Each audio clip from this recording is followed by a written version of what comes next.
I want to link that to, the way in which gentrification is commonly discussed, because that's an aspect of your paper. And it's something that I've, noticed that Jen and I have talked about before, where there's a couple things going on. One is that like many issues that we face that are real issues, the neoliberal narrative is that it's like a bunch of individuals that are collectively deciding, like, I'm artsy and I'm going to go gentrify this neighborhood.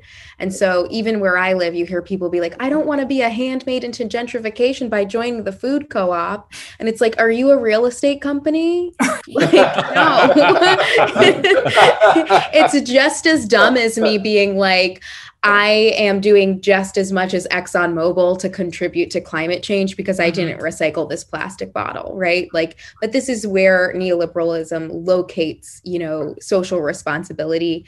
And just as a little aside, like, I don't want to be too dismissive of the sincere fiction of that for people, because I do think that that idea comes from the primary impulse for democracy, which is that like our world should be an aggregate of our individual preferences, thoughts, and ideals.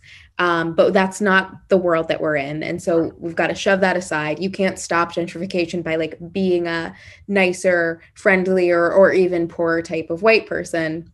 But I wanted to talk about that part of the paper because you wrote, debates over gentrification commonly pit cliches of cultural preservation and progress against each other. And I think that plays a lot into what we've been talking about around stereotypes of Blackness, what authenticity is, if there's a real coalition. I think debates about gentrification would like, I don't know, posit that it's okay if we have every Black neighborhood be like a little Italy or something, and like a little kind of prefabricated version of a Black neighborhood, and that neighborhood can never like be nice in the ways that gentrified neighborhoods are supposed to be. So I was wondering if you could both, speak to that tendency, speak to the kind of cliches that are underneath it, and then also like, why is that damaging to the work of the people that are trying to, fight against gentrification? All right, Sandy, you want to go first? Yeah, I'll set it up, and again, I'll try to be quick, playing against type. I'll say this: I spent the summer of 2010 and 2011 in Northwest DC, and a heavily gentrified area. And I will tell you that most of the time I spent in DC was spent in Northwest in that very section, going back to 1994, my first year in grad school that summer. And I hated it. And I hated it with a passion. And I hated it more with each passing year, because what I saw and what I was reacting to just seemed to get worse and worse. And on a purely visceral level, what I hated was what looked like to me Black and brown displacement, right? On a boots on the ground, interpersonal interaction kind of way. The experience I had, even though I didn't grow up in that neighborhood, I'd seen this before, and it really pissed me off. And again, as I moved up through the demographics, it pissed me off more, probably not just because the process had advanced that much more, over 15 years or whatever it was, but it was also that the type of people on a visceral level who, gentrified, bugged the hell out of me. There was a smug sense of self-satisfaction that was bound up with an often enough explicit commitment to cosmopolitanism. That's not the end of the world. I mean, that's not a bad thing, except that commitment to cosmopolitanism announced the kind of superiority, moral superiority that was, again, bound up with notions of neighborhood revitalization and or community revitalization. And it struck me in real time living there, for those months in 2010, 2011, that the community revitalization piece was problematic because communities kind of need a couple things to be communities. You need space and people at minimum.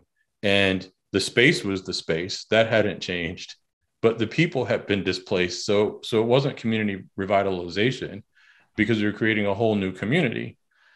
I say this as a preamble because I can appreciate why, again, particularly on a visceral level, why people who are in the throes of gentrification, which I almost slipped and called deindustrialization, my bad. But anyway, they sound similar.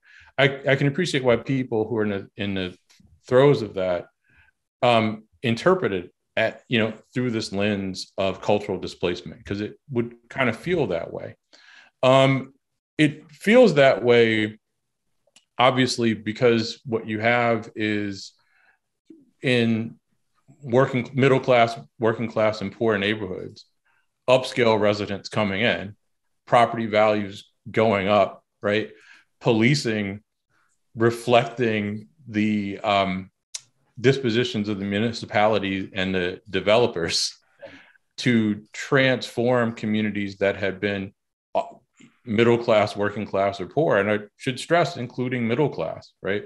To transform them into upscale communities. The reality, though, is while, again, it can very easily feel like this is a racial culturalist project for reasons that I hope that I've touched upon. And it's often really infuriating. But again, I want to come back to that. The end game really isn't that, right? The end game really isn't about, transforming the culture of a community. The end game is about growing the tax base. And that the failure to appreciate the function of gentrification in late capitalism as a kind of compensation for or an expression of an approach to governance that gives businesses a pass, right? I mean, in which revitalization, going back to urban renewal, required municipalities, often with the assistance of the federal government, and certainly with urban renewal with the assistance of the federal government and the state, to subsidize business development, let's say, that the commitment to a kind of growth politics that encourages municipalities and states to give businesses a pass with respect to their contribution to the tax base requires that municipalities get this money, get revenue to maintain the services from somebody, and that the target shifts from the employers to the employees. And if you need the employees ultimately to bolster the tax base, and the employees are going to include renters and property owners in those communities, to be clear, then what you need is upscale renters and property owners to pay the taxes that the municipality needs to maintain these services. And to go back to the point of the discomfort that can arise, and I'll play with this anecdote. I was looking through my printouts. When I was in DC in the summer of 2011, an article came out in the New York Times, and it was on the changing demographics in the city. I think it was July of 2011.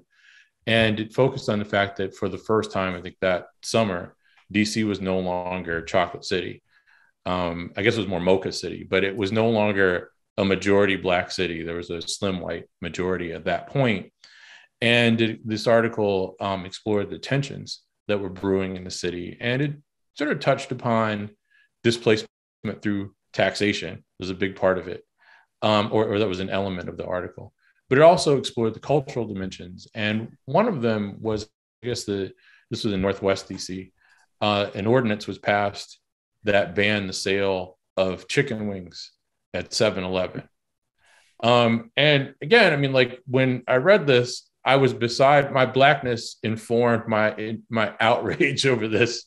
I couldn't have imagined anything more racist, to be blunt, keeping it visceral than that, especially since the rationale was, and I should tell you, my dad might elaborate on this, the apartment that I sublet in 2010, 2011, as luck would have it, was in the very same building that my dad had lived in, I don't know, 1976 or something like that. Yeah. When he was teaching at Howard University. No idea. Total coincidence. It's crazy. Completely different situation, but in terms of neighborhood composition. But among the reasons that it was so infuriating and seemed so transparently racist to me, though I would say it's a little more complicated than this. It's still messed up, though, and more messed up than is captured simply by saying it's racist, is that the rationale for banning the sale of chicken wings, the formal rationale anyway, was that chicken wings were a choke hazard to small dogs. No. And the parks, I couldn't make this up. And the parks, I'm about to leave the room. Just don't kill the messenger. The parks that had been home to soccer fields and basketball courts in my dad's day were now dog parks. Right. And of course, discarded chicken wings were a attractive nuisance, if you will, but they would attract vermin. And I thought this was fascinating because you couldn't swing a dead cat in that area without hitting restaurants that were the cuisine of Asia or Latin America, where there was rice. And the key there is, from friends of mine who work in the restaurant industry tell me that there's nothing that's a bigger magnet for rodents than rice. And nobody was trying to ban that, but they were trying to ban the sale of chicken wings, not at the cool bars, but at 7-Eleven. And I think that's actually something worth reflecting on. They weren't banning the chicken wings at the cool bars where the white professionals who worked on the Hill, but also the black and brown professionals who worked on the Hill would get chicken wings. They were trying to ban chicken wing sales from 7-Eleven. And I will confess, I still got some Southwest Atlanta in me. My instant reaction wasn't just that it was racist. I also thought, damn, who the hell is eating chicken wings from 7-Eleven? I love chicken wings, but I couldn't imagine getting my wings from 7-Eleven. But, reflecting on, who was likely to get chicken wings. I mean, what I saw anyway was people getting off shifts and young people, right? And because these were affordable and readily available at all hours of the day, chicken wings, right? But again, I mean, it wasn't just a race piece there, even with the banning of the sale of chicken wings, even as my visceral reaction was I could imagine nothing more racist than that, right? It's from the mind of D.W. Griffith. Right. But if you stop to think about where specifically they were looking to ban chicken wings, it was 7-Eleven. That announced on, subtly, maybe, at least if one doesn't think about gentrification as a class project. If one does, I mean, it's pretty transparent. That announced the complexity of what's informing gentrification. And I'll just say this, that if you misdiagnose the problem, then you can't fix it, right? I mean, there's no way to cure it. So the problem with thinking about this in terms of cultural authenticity or racial group displacement, which are two sides of the same coin, is you look past the fact that many of these gentrified neighborhoods are actually pretty class heterogeneous. I mean, not all of them, racially, they're pretty racially heterogeneous, but they're class homogeneous, right? So you could pick up diversity in a photograph of the neighborhood if you were so inclined. But what you wouldn't find is a lot of diversity if you were to look at their taxes, right? Their W-2s.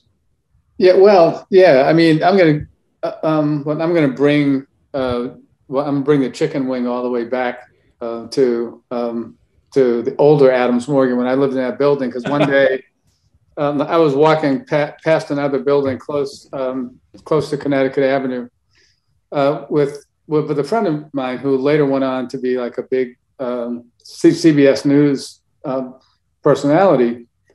And as we walked past this building, something hit her on the top of the head from above, and it turns out it was a chicken wing somebody had tossed out of a window from the third floor of an apartment building. But they're keeping it Northwest Washington for a second. A few years before you lived there, right? A couple of years before you lived in Columbia Heights or Adams Morgan. There was such a flood in the U Street area that just turned so quickly that it was like the most, it was the most rapid and extreme displacement that I've seen anywhere. And I've studied this stuff. But one thing I noticed was that it came late enough, right? So when the purported displacement was on the table in the mid 70s. It wasn't quite this sophisticated. The incoming populations weren't quite as accommodated yet to living amidst broke people of color, which is also a way of thinking, of understanding that the police hadn't been completely successful in communicating that they would protect, the incomers for as long as they had to until they got rid of the other people. But what I've noticed by the early 2000s is that heritage acknowledgement had become part of the game, so that you displace. So the logic of displacement was that the rent upgrading displaces the working class people who had lived there, who were by and large people of color, but not always. But what we got instead was like markers telling us where, the house that Duke Ellington lived in, right? And I mean, stuff like that. And that struck me. And then I went out to visit my father a couple of times and had to drive I had to fly from Tulsa to drive to Northwest Arkansas. And what I noticed was that I think it was Interstate 40, that there were signs all along the way pointing to which Native American groups used to live here, until they got jacked. And I thought, it's the same thing.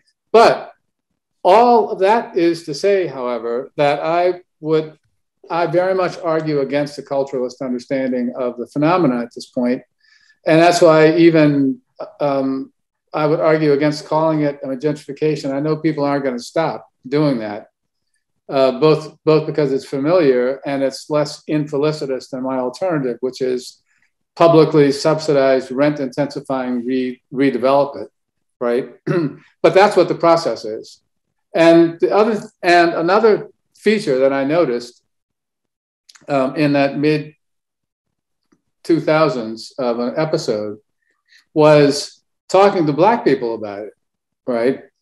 A typical response was, yeah, I know, it's really too bad about the people who are being displaced. That's unfortunate, but there are a lot of opportunities there if you play your cards right and get involved. And this is what's been happening every place else there, as well as every place else. And I think we mentioned this in the chapter too, but that one of the things that happens is that if you define the problem as cultural displacement, right, then that opens the door for a response to be representation in the process, right? And once again, through the alchemy that makes the first person singular into the first person plural, the benefit for the developer from the community, stands in for benefits supposedly going to the people who are displaced. But I say at bottom, right, the number one problem with this is that in misrepresenting the nature of the actual process, right, as Touré said, like if you misidentify the process, then you can't address it like in any effective way, and that's certainly the case about what gets called gentrification everywhere. And it's worth adding, and this certainly contributes to why the reflex is not unreasonably to understand this as a process of racial displacement. The process of gentrification includes making life uncomfortable for the longtime residents. Right. So quality of life law ordinances, from right. When I lived in New York in Chancellor Giuliani's regime of terror. And anyway, before he became America's mayor and then before the people soured on him once again. But anyway, so the jaywalking ordinances that Giuliani, pressed for, I think when I lived in New York, there was pretty early in his regime. In his mayoralty, they passed an ordinance that required homeless people staying at least 20 or panhandlers staying at least 20 feet away or something like that from ATMs. Right. But stop and frisk, right? All of that kind of broken windows policing is all part of the mix of preparing the neighborhood And letting some neighborhoods just die on the vine too, right? That's all part of the mix of preparing neighborhoods for clearance, essentially, for upscale residents, right? And if you are a person who lives in such a community as that process is taking hold, and everybody in that community, or most quote unquote look like you, belong to your racial group, then it's very logical to fall back on gentrification as simply and the forces that contribute to it, right? Or complement it. It's very logical to fall back on this is just some old racist bullshit, because it is part of that. Sure. I think there's no question about that. But the end game isn't really racial displacement as much as it is the end game of ensuring that residents can pay, contribute to the tax coffers of the locality. And what that means, among other things, as my father alluded to, is there are a lot of Black and brown people who are among the beneficiaries too of gentrification, and that's worth reflecting on. Yeah, I'd say I'd add one small wrinkle that makes it even cheesier, because since so much of the redevelopment is subsidized anyway, and is subsidized with the promise that eventually, the new occupants will start paying the taxes that will enhance with the revenue base.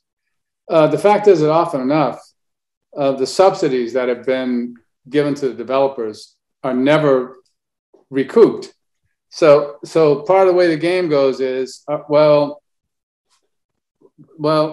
got to take public money to subsidize this privately appropriated development, but don't worry, right? Because it's going to turn into money for the public exchequer later on.